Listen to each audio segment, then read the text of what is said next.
Hi friends, how you doing? It's Julia, nittany.knits here on Flosstube.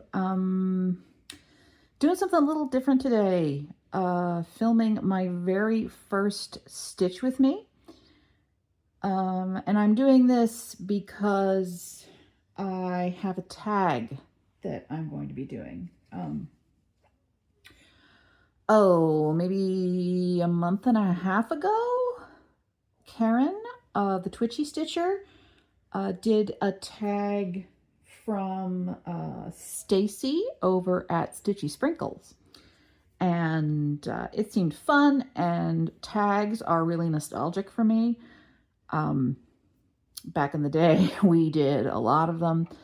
And I guess maybe I don't know if they're having a resurgence, but maybe just, some, pebbles hit the water and they ripple outward a little bit. Because I have this one I'm going to do that Stacey put together.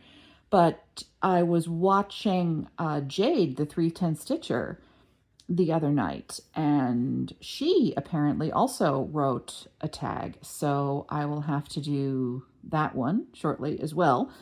I'll have to go through all the questions and see if it would be more appropriate to do like a knit with me rather than a stitch with me. So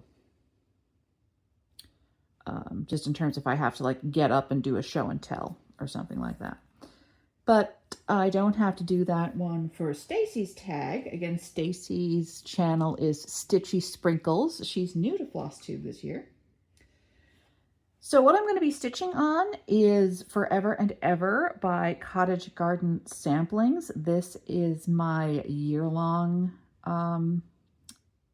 stitch this year. My friend Anne of the Emporium of Forgotten Threads is doing some monthly prompts. And January's prompt is, which I'm kind of making it like sort of a year-long thing. Anne is doing that with a couple of projects as well. A project that evokes memory or the past. And I am stitching Forever and Ever as a memorial piece to my maternal grandparents. I have said this before. I saw this pattern and I purchased it shortly after my paternal grandfather passed away, or died, I'm sorry.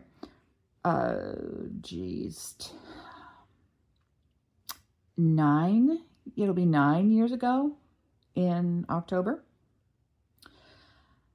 I bought it knowing that I was going to tuck it away for when my grandmother died, because I could just tell that it would be a good sort of healing memorial stitch for them. And this past November, my Nana died at the age of 101. So 2026 is my year of stitching this for them and remembering them.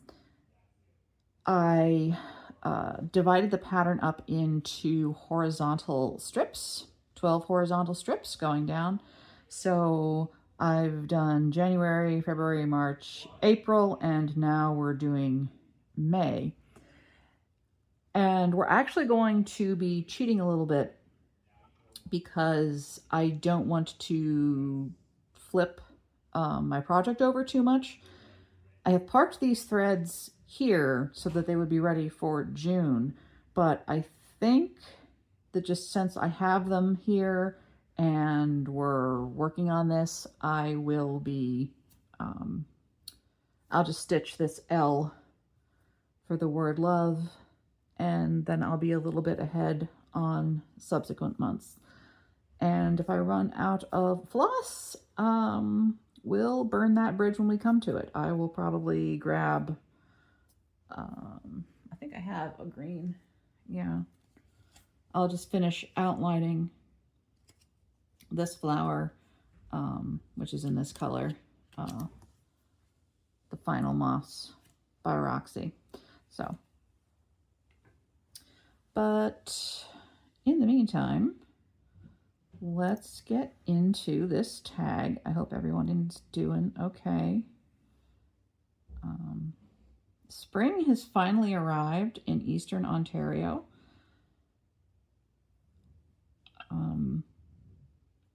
Tulips are popping up. Leaves are finally starting to sprout on trees. I am realizing that one thing the stitching setup does not have is my magnifier. So this might end up be watch Julia stitch and then find out that they frogged everything, but we'll see how we go. Anyway, another thing that tells me that warm weather is slowly getting to Eastern Ontario is that all the little pop-up poutine stands have been appearing in department store parking lots. I saw one outside Canadian Tire the other day. Okay, first question from Stitchy Sprinkles tag is, what kind of stitcher are you? Start-itis or monogamous? Let's say I am a polyamorous stitcher. I am consensually non-monogamous with my stitching. I don't think I have start-itis most of the time. I often feel the urge to start all the things, and then after, sitting with it for anywhere from 20 minutes to overnight, I usually decide that start-itis will cause way more anxiety than it is worth.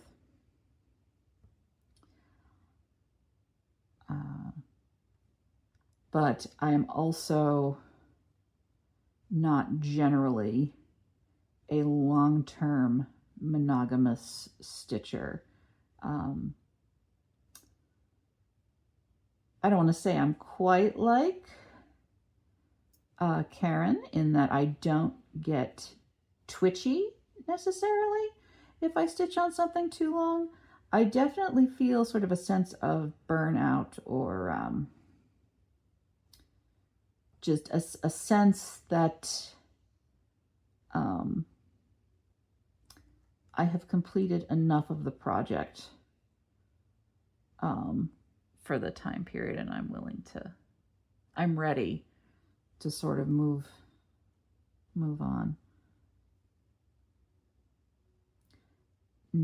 Right now, I have this project that I'm stitching once a month, and I am also playing Milestone Manor, and it's really working beautifully because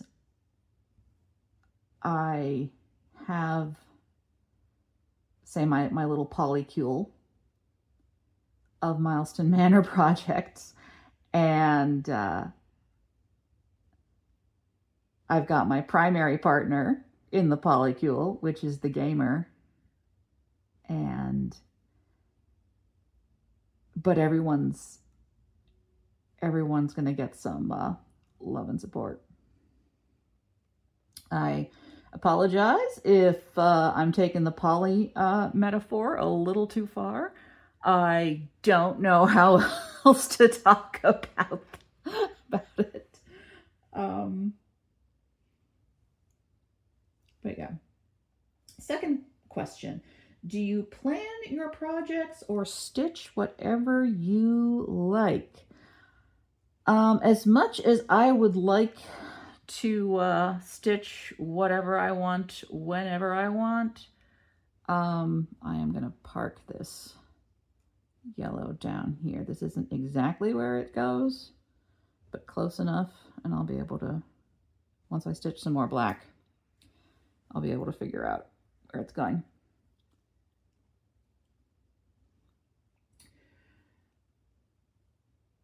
Milestone Manor, again, is very helpful. It kind of, like, there's things change, but also I have the sort of group of projects that I am devoting most of my attention to this year. Now, because that doesn't work for me 100%, obviously I am still starting new things. It's nice to have smalls to finish, so you get that little dopamine bump of having finished something, and also the little dopamine bump of starting something. Like You Are Enough by Mislaid Pages and The Threadkeeper by Tiny Modernist are working really well. And also, Jamie from Crafty Gaming Jamie was in Las Vegas for vacation recently, went to Stitcher's Paradise, and bought and fell in love with and purchased. Oh, I'm totally blanking on it. I'm gonna have to put it in the text. It's Tiny Modernist, and it's got sort of like a raven sitting on a bunch of stitching accoutrement. And I purchased that at Stitch North. And so I said to Jamie, if you are up for selling that, I am totally totally with you. I also just realized that I am looking at the wrong part of the chart, and have been looking at the wrong part of the chart as I stitch this. So we're going to do some frogging in real time. It's fine.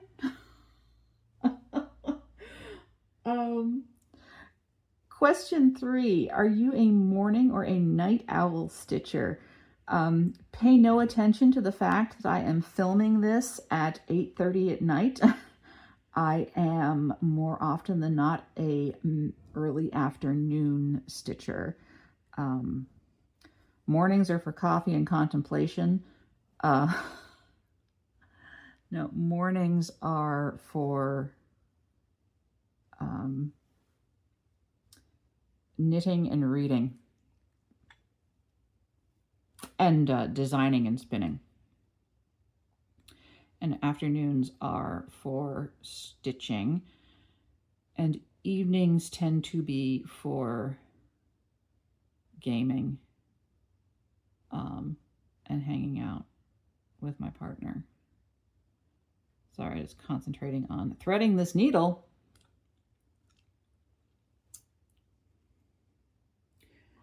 Question 4, do you stitch in silence or music or TV? My preference is to listen to an audiobook. And also I watch Flosstube. Another thing I enjoy listening to while I am stitching is true crime stuff. My little murder mysteries.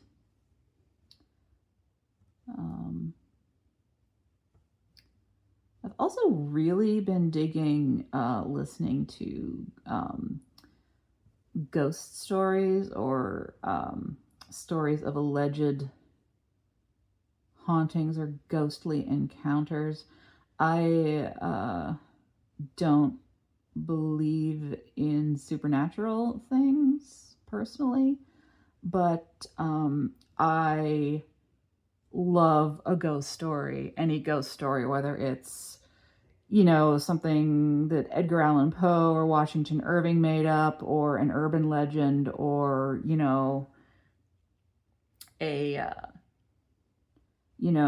someone used to volunteer at a Civil War battlefield and they've seen some shit. I don't care. I want it all. I will take it all. I am a complete sucker for a ghost story. So I have been enjoying listening to those while I stitch as well. question 5. Am I a neat stitcher or thread chaos? I don't 100% know if this question is referring to the stitching the stitching itself, for example, what I'm doing right now, or if it's referring to the surrounding area. My surrounding area in general is chaos. I wish it wasn't. I wish I were a tidy person. I like having a tidy home. I'm very bad at keeping things tidy, not clean. Clean is fine. Tidy is a challenge. So I'm doomed, essentially. But the stitching, I think I'm a relatively neat stitcher. Here's this. I don't know if you can see the back.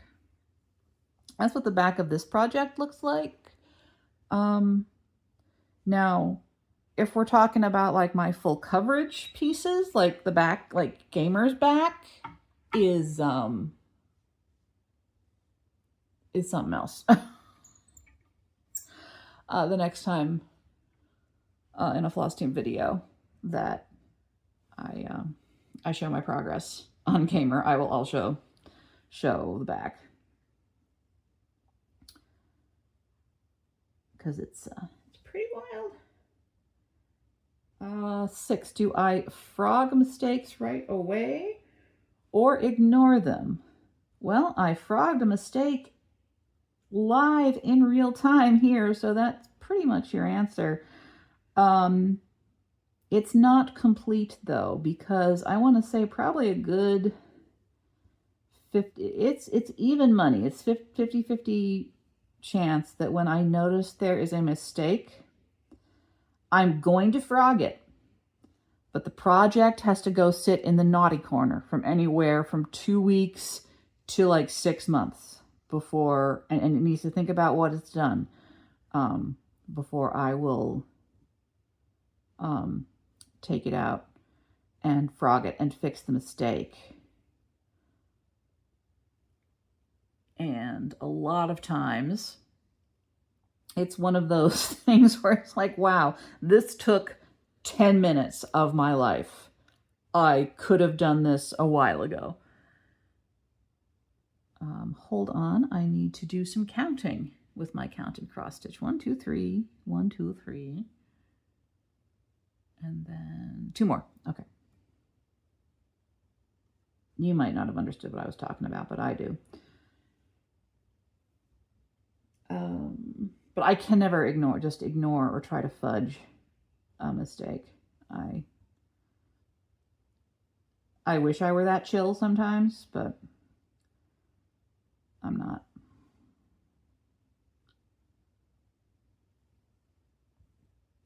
Chapter 7. What is your favorite fabric count to stitch on? 40 count. 40 count linen is my jam. I don't think I've ever stitched on Vertil. I would welcome the opportunity. I just have not, I've never come across it. But yeah, I love 40 count. I love being able to stitch with 1 strand of floss. I think that when I stitch with more than 1 strand of floss, my stitches look like garbage. And so stitching on high fabric counts with 1 strand of floss fixes that problem.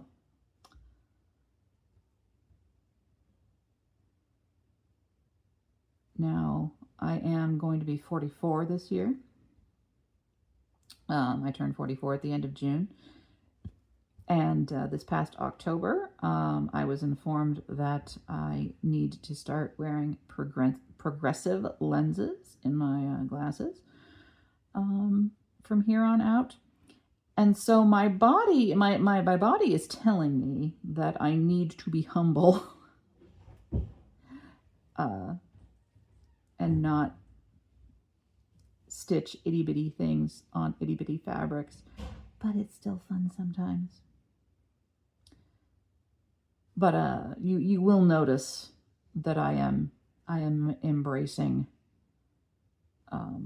lower count fabrics and Aida as well, which is new for me. No shade whatsoever to my friends who love to stitch on Aida. I don't love it because for me it is a textural nightmare. I cannot, like, I just can't with the stiffness and almost sharp quality of a lot of Aida. Now, having said that, I purchased a piece of Aida from Roxy Floss Co. at Stitch North, and it is quite soft. I am enjoying it very much. It reminds me of oatmeal Aida at big box craft stores in North America. You used to be able to purchase oatmeal Aida, and it was so soft and pliable, and nice to hold and nice to stitch with. And it went away, and it's sad. I don't know why. Don't know why they discontinued it.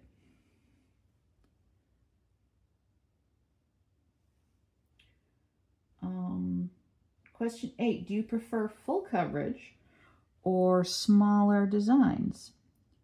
I play the field.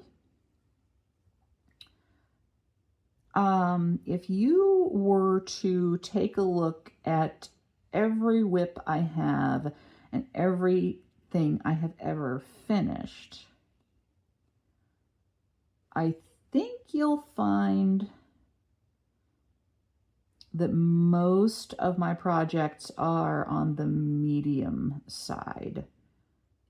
I know that lately I have been focused on sort of my big ass full coverages, but went in the wrong hole there. For the most part, I gravitate toward kind of medium-sized or small-ish.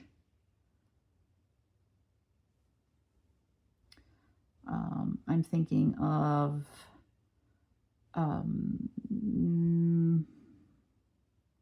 my City Stitcher Starry Night sampler. I'm thinking of Blackbird Designs Away We Ride.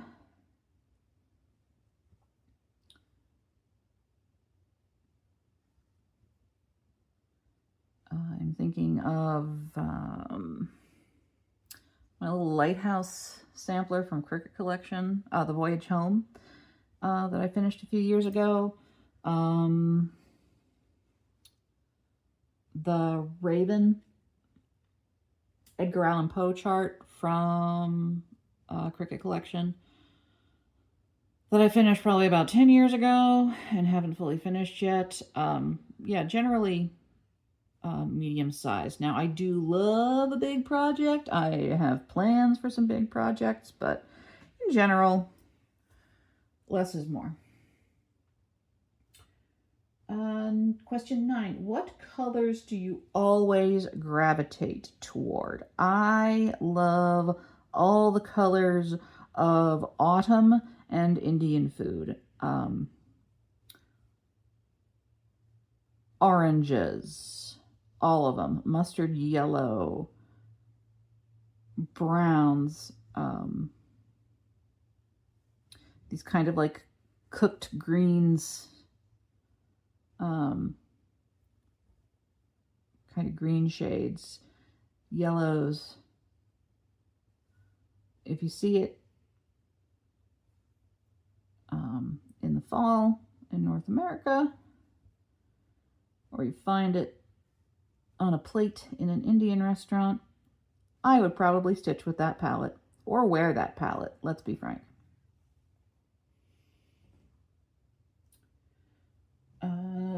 Question 10, are you more into cute / kawaii, realistic, or primitive style? You guys tell me. I would have in the past said that I don't necessarily do cute or kawaii, but I do find them getting added to wish lists or favorited a lot more lately. I'm thinking of the Tiny Modernist pattern that I mentioned recently, or the bathing capybaras, which technically I did that for my sister who loves capybaras and guinea pigs, but it was still really fun to stitch. And I do enjoy Mill Hill kits. Now, having said that, I love some primitive stitching. I really love the patterns of like Not Forgotten Farm, even though I don't necessarily love Not Forgotten Farm's politics and I don't really purchase from them anymore. The primitive needle, I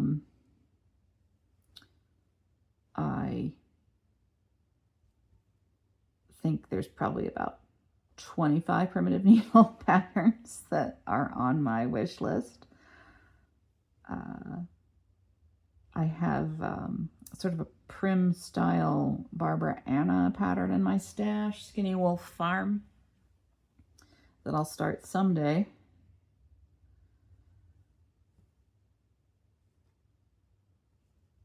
And I love a Quaker. I like designing Quakers. Designing Quakers is a really fun challenge.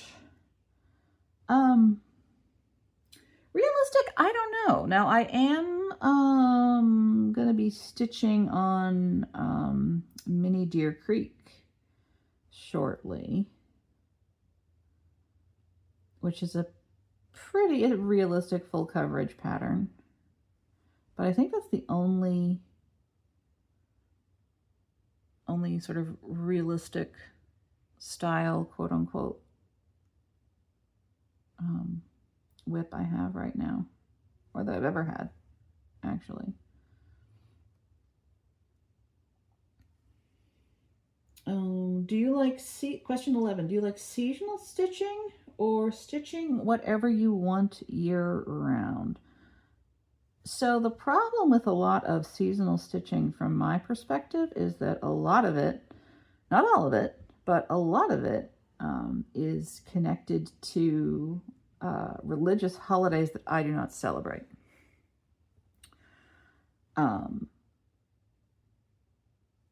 I'm with the notable exception of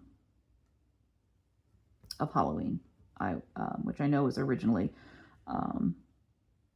an Irish holiday. But the Irish are very generous and lets us celebrate too. Pardon me while I lean down and lick floss. Now, having said that, I would love some seasonal decor in my home. And I have a couple of, I think they're from Heart and Hand. A couple of winter smalls that I've had in my pattern stash for probably 10 years at this point. Simplicity and Serenity, which are very winter themed, without being Christmassy at all. I really like that.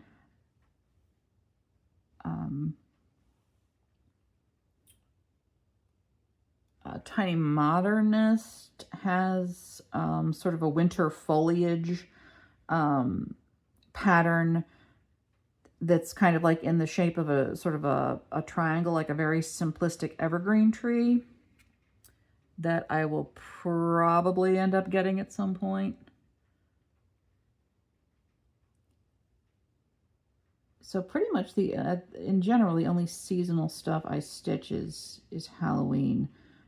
There's just not a whole lot of seasonal patterns that represent my community and my culture. It is what it is. If I get too bent out of shape about it, I'll try to design some myself. But Works by ABC does more than her fair share of trying to get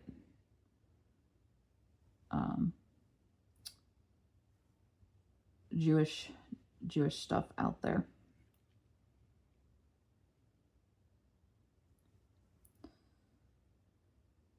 I love seeing other people's seasonal stitching.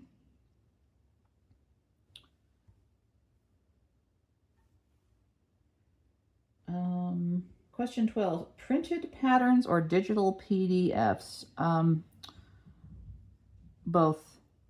I'm stitching from a printed pattern right now. I don't think Cottage Garden Samplings does PDFs.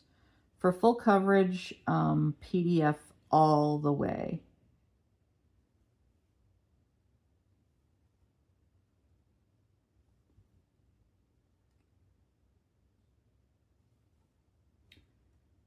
Question 13, do you prefer kits or fully kitting things yourself? So that's kind of hard, because if you're going to give me a kit and I love the art, the pattern, I am not going to complain about being given a kit. In general, I like to kit things up myself. I don't purchase a lot of kits, but sometimes you just can't resist them, like that wonderful seagull that Christine Calico Whimsy and I stitched together a few years ago.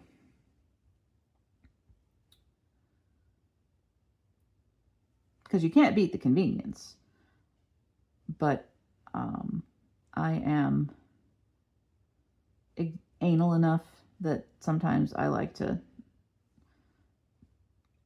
be totally in control of all the materials.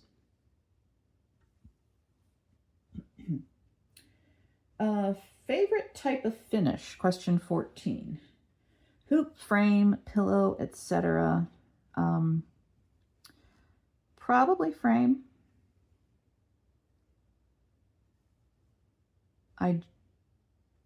Probably about 90% of the time when I choose a cross stitch chart that I want to stitch, I envision it framed on a wall. There are exceptions, of course, like Biscornu and other pin cushions. I do enjoy a flat fold or ornaments, absolutely. But I think my favorite is still a frame. All right, that is about all I can do with that bit of floss. So I'm going to turn that over and weave it in. Do you like busy patterns or simple designs? Yes. I mean, I could say, y'all tell me, but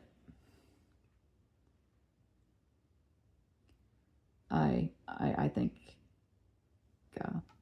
it's everything. I like a lot of things. Where are my scissors?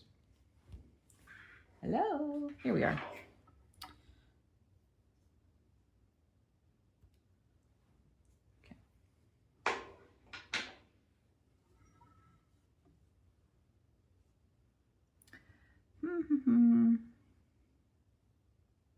All right, I guess we're going with the green.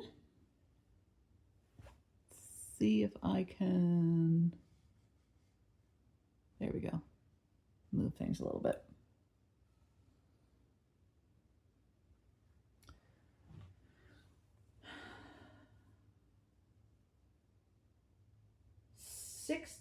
Underrated supply everyone should try. Shoot.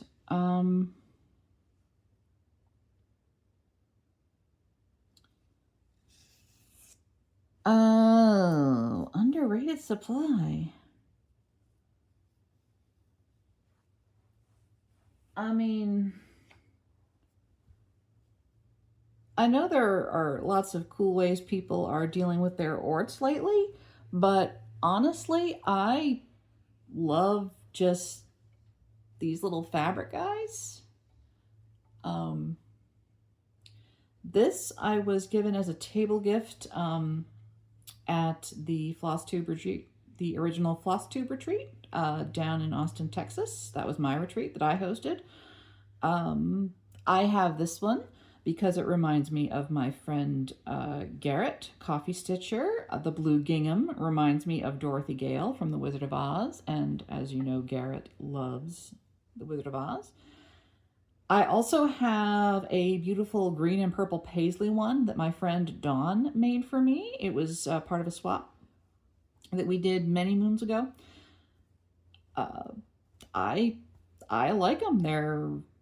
They get the job done. They're no nonsense, and if they drop on the floor, generally, it's not a catastrophe.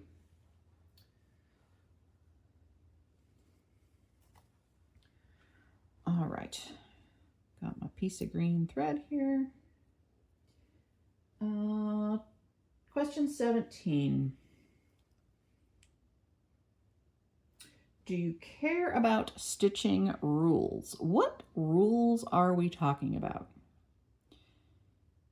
Because in generally, I am very oppositional defiant. And there are no stitching police, but if there were, all cops are bastards, right? So the only rule, quote unquote, that I feel is really non-negotiable is the basic cross-stitching rule that is for every stitch. Like, you have to decide which leg of your stitch is going to go this way and which leg of your stitch is going to go that way. And then once that decision is made, that is how your stitches are made for the entirety of that project. That is the only hard and fast rule in cross-stitching that I acknowledge. Are there some are there some optional but highly recommended things in cross-stitching? Absolutely. Like serging your edges or doing a whip stitch around your edges of the edges of your fabric is a far better way to keep your fabric from unraveling than using tape. And that's one of those things, you don't know what you don't know. And if I just gave you information that you didn't have before, don't feel like you've been doing it wrong. Just, you're one of the lucky 10,000 people who learned something new today. That's all.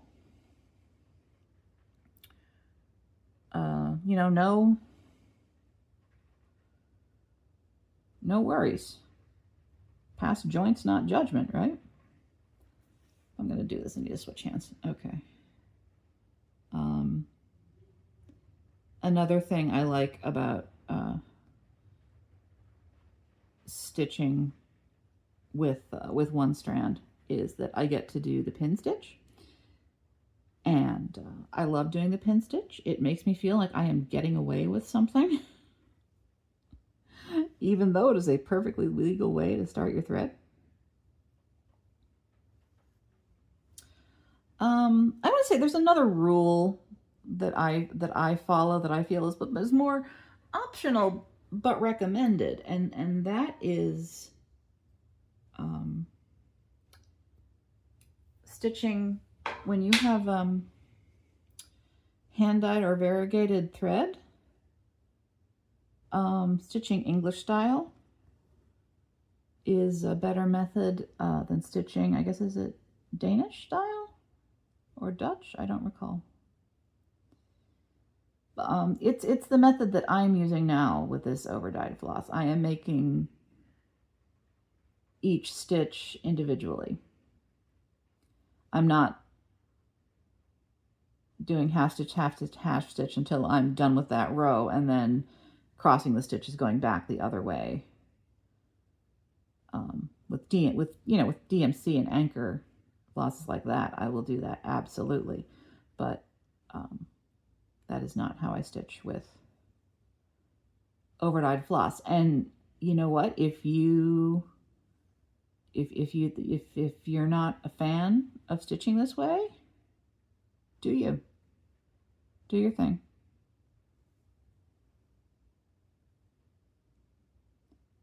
This is not affecting the health or well-being of anyone or any living being. So in the grand scheme of things, it's not a big deal. Stitch how you want. Make some good art.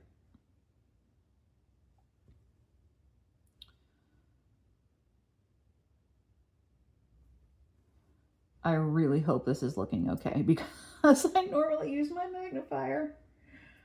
Thoughts on parking versus cross-country stitching? It entirely depends on vibes. Entirely. Like, for example, parking seemed like the easiest way to deal with this situation I got going down here, so that's what I'm doing. I'm also stitching a full coverage project right now, Mini Deer Creek. I'm stitching that extreme full coverage because I can.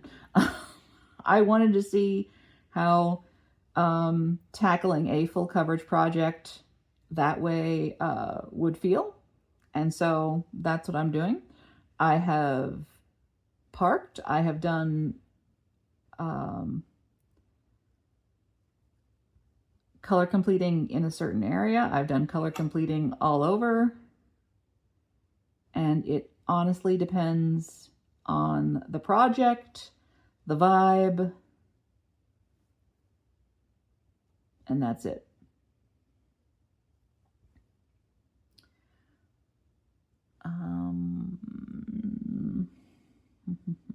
Sorry, counting. Counting and counted cross stitch, who would have thought?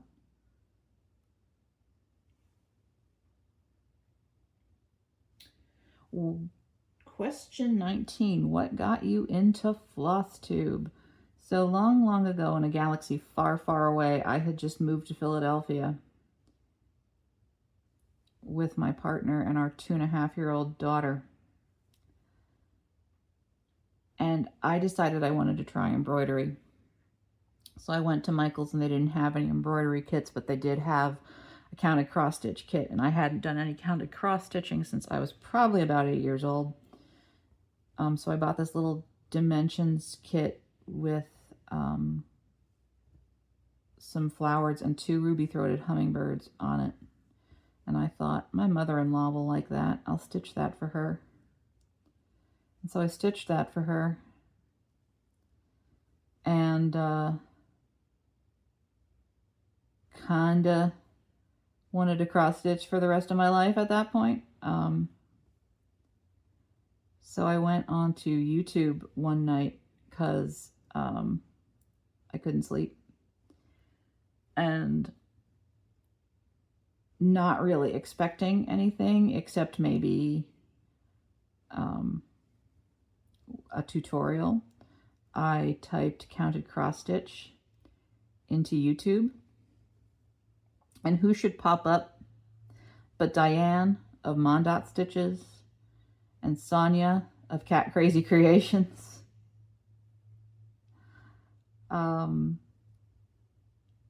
And that was kind of it. Diane would talk about stitching on linen and stitching these designers that I had never heard of before.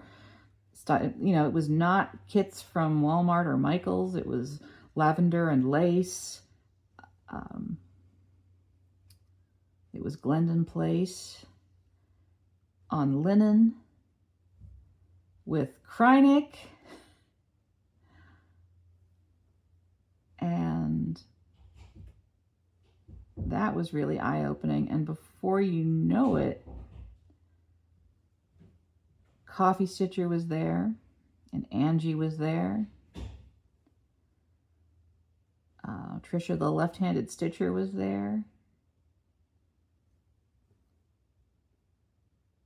And I felt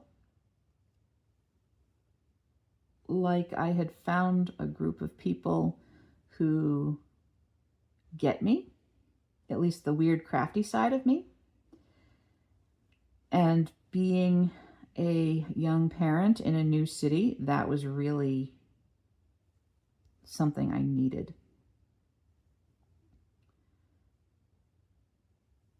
Who else did I watch back in the day? Oh, Christine. I can't forget Christine. My friend Christine from Calico Whimsy. Marika. Marika was making vlogs.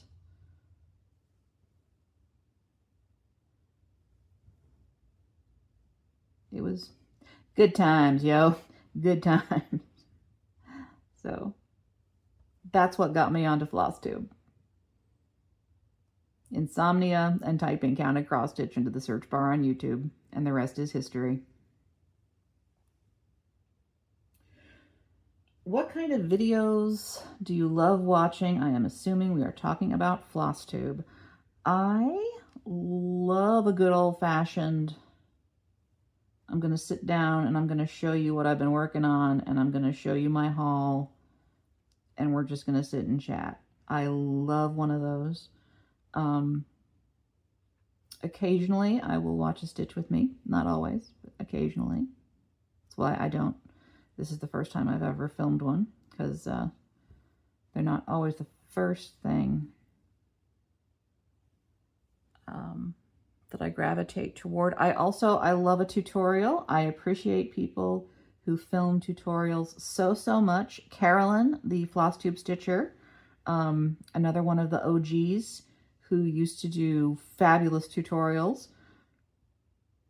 She's done a Biscornu tutorial and a regular little pincushion tutorial and the no-sew cube.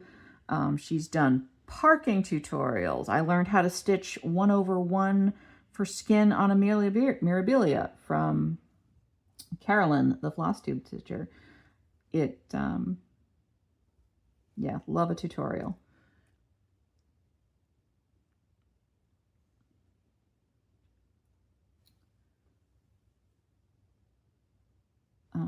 But mostly I like being able to sit, like vlog style is good too.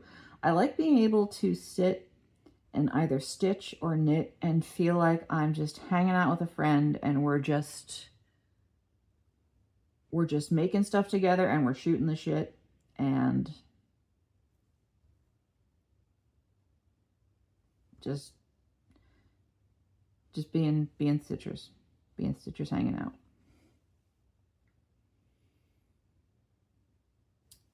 Question 21. What made you start your own channel? Pure stupidity. Overconfidence.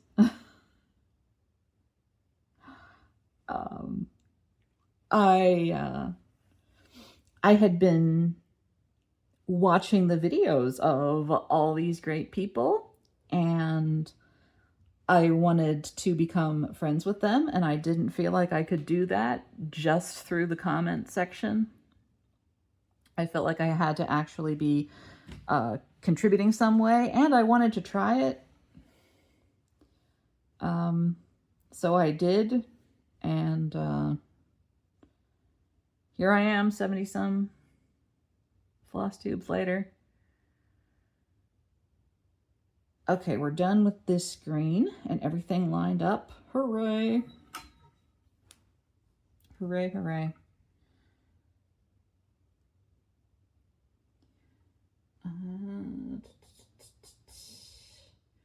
22. What kind of content do you want to create? Something that people will want to watch. And I don't think I've quite 100% discovered what that is yet. The problem, like, I'm never going to be like Sarah, the Stitchin' Mommy, or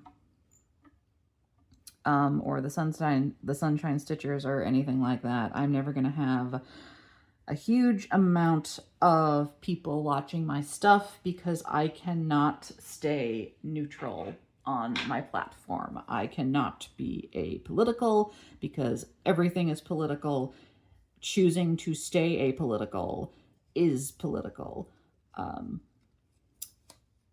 And apparently most people don't like that or don't agree with that. Oh, well. I am Julia, and this is how it goes. So that's why. Now, things that people want to watch. I don't know what that is.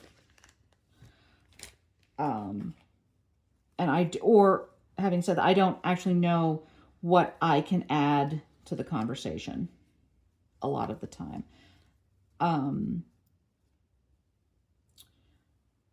Now, having said that, I did today actually just film a little intro to a vlog series I'm going to do. I'm going to vlog the process of knitting a pair of knee-high stockings for my kid for her 16th birthday this year. Maybe people will like that, maybe they won't, but I want to make it, so I'm gonna do it. It's kind of like designing, right? It's like, it's probably pretty crap, but it's not AI slop, and I like making it, and I like designing, so I'm gonna keep doing it. And whether anyone wants to purchase or download or stitch, that's not really any of my business. I'm just pulling threads and figuring out what I'm gonna work on next. How about that one? Yeah. Wasabi, which is brine. Here. I am not stitching this using the called for colors. I'm stitching this using Roxy Floss.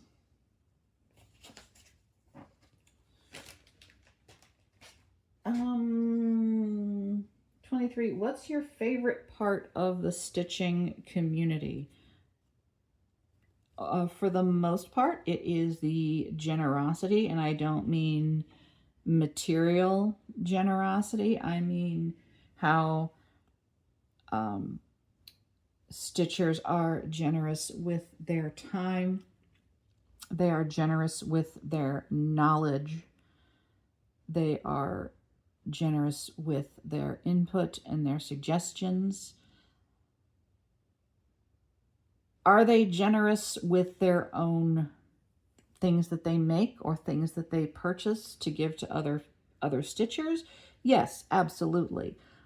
I feel like that's less important than being generous with one's time, with one's creativity, with one's know-how. Yeah, that's my favorite part. 24. How many whips is too many, in my opinion? Good. This is in my opinion, guys. My opinion. You know what they say about opinions and how everyone has one? Yeah. Yeah, that. Hold on just a second. I have to count. Okay.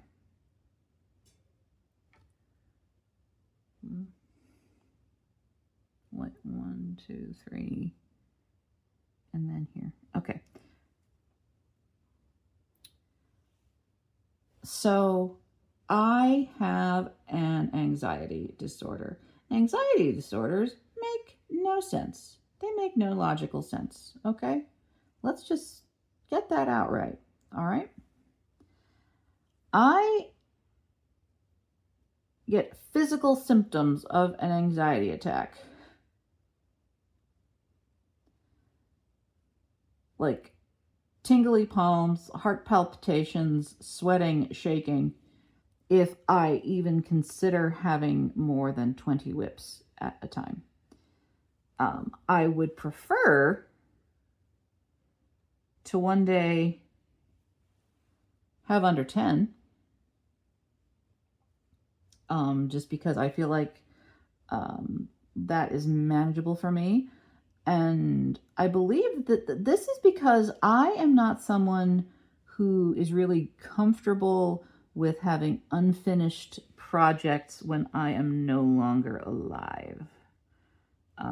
There are some folks who are perfectly content to just stitch for the love of stitching, and what they get done in their lifetime, they get done in their lifetime, and that's fine. I never start anything if I do not have the intention of finishing it and either displaying it or gifting it. Whether or not I can accomplish that is a separate issue, but that I never start anything without the intention of finishing it. This is my opinion. This is what works for me.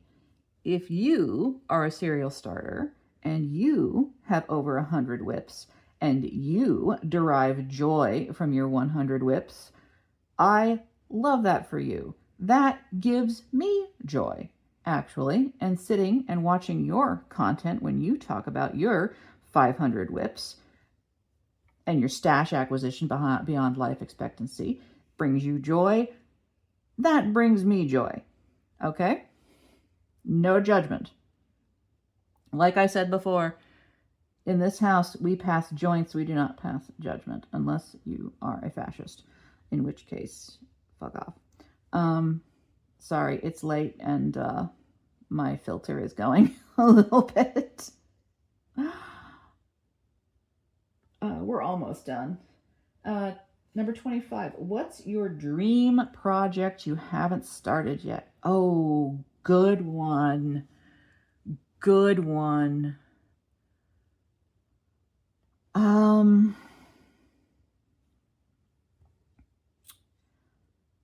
What do I have over there? Right now, this minute, my dream project that I haven't started yet is either the Finch on a Vase by Modern Folk Embroidery, or it is Fish and Ships by Long Dog Samplers. And that, you know, that could change, but those are the two projects that I have kitted up most recently. They are the two projects that are shiny and new to my brain. So that that's going to be my answer. Now, do I also have several books full of Blackbird designs that I want to get to? Yes, absolutely yes. Are they fully kitted? No. So could I start them right now? No.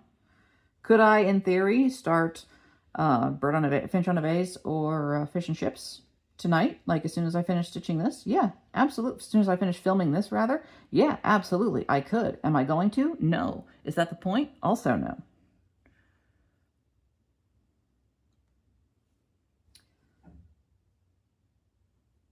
Um, 26. What is your stitching pet peeve?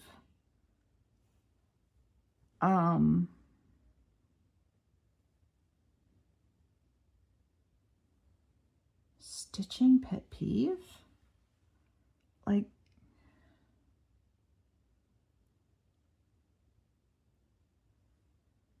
When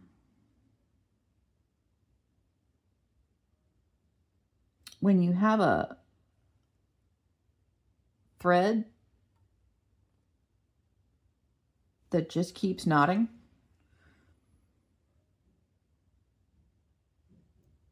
and it won't stop, and you spend more time dealing with your thread knotting than actually putting any stitches in on the project, that, yeah, that. For a minute, I thought maybe the question was referring to pet peeves that other stitchers do, but it's not really my place to judge other people's stitching practices or methods, so we're not going to do that. Oh, last two questions, folks. 27. What is something you always do while stitching? I'm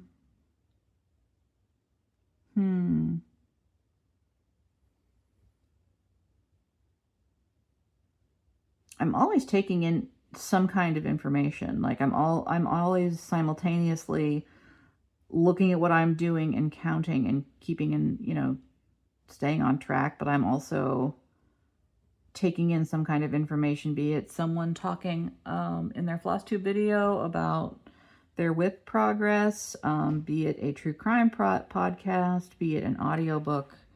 I'm always listening to somebody talk about something that I think is cool.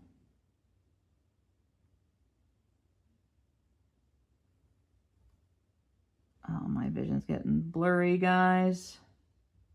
What time is it? It's 9:24. I've been at this over an hour.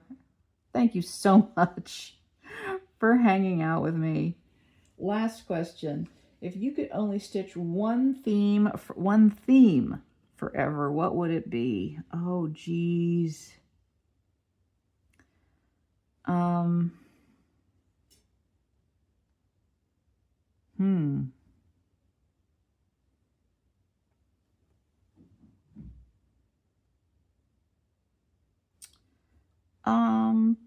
Probably nature. Something to do with nature. So that could be ocean, woods. It could, that could be biome, ocean, woods, grassland, etc. It could be animals. It could be plants and mushrooms. Nature would be my theme. Am I doing this correctly? I have no idea. Yeah, I am. So that is Stacey's tag, folks. Thank you so much. If you made it all the way to the end, you're the real MVP. I really appreciate you. There are so many, I say this every time, but it's true. There are so many folks on Flosstube, and it warms my heart, truly, that you picked me today.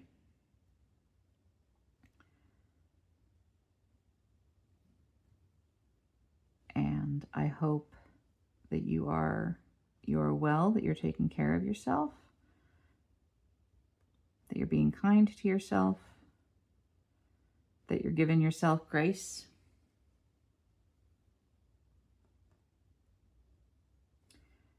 And I will see you in a little while with a Flosstube update video. Don't know when that'll be. Hopefully by the end of the month. We will talk about stitching. We will talk about knitting. We will talk about books. It'll be a good time. So take it easy, my friends. Be well.